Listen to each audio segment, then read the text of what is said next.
మఖాపుబ్బ ఉత్తరాపాదం సింహం. మఖా నక్షత్రంలో జన్మించిన వారు ఉత్తరా నక్షత్రము, పుబ్బా నక్షత్రంలో ఉత్తరాపాదం, ఉత్తరా నక్షత్రం మొదటి పాదంలో జన్మించిన వారు మఖాపుబ్బ ఉత్తరాపాదం సింహం. వీరు సింహరాశి కిందకి వస్తారు.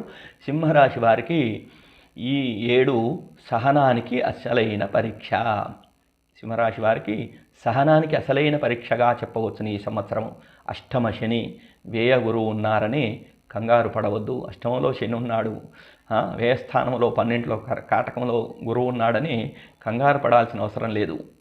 జూన్ తర్వాత మీకు గురువు గురువు వలన రజితమూర్తి యోగం పడుతోంది. కాబట్టి కష్టం వచ్చినా మిమ్మల్ని ఆ కష్టం తాకకుండా పక్క నుంచి వెళ్ళిపోతుంది.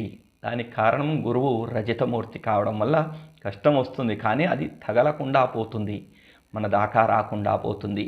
అనవసర ఖర్చులకు, విలాసాలకు వెళ్ళకండి. అంటే అనవసర ఖర్చులు పెట్టొద్దు, విలాసాలకు కళ్ళెం వేయాల్సిన అవసరం ఈ సంవత్సరం ఎంతైనా ఉన్నది.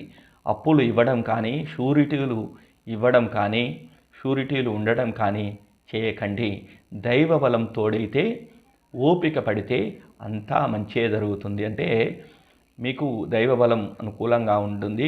దైవారాధన చేయడం, ఓపికగా ఉండడం వలన ఈ సంవత్సరము అంతా మంచే జరుగుతుందని చెప్పవచ్చును. ఇక ఈ సింహరాశి వారికి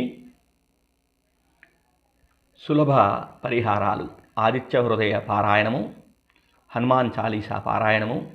ఇక శనివారము నవగ్రహ మండపాల్లో ఉన్నటువంటి శనేశ్వరునికి తైలాభిషేకం చేయించడము, పేదలకు నల్ల నువ్వులు, ఇనుప వస్తువులు దానం చేయడం చేస్తే ఈ నెగిటివ్ ఫలితాలు అనేది సింహరాశికి తగ్గుతాయని చెప్పవచ్చును.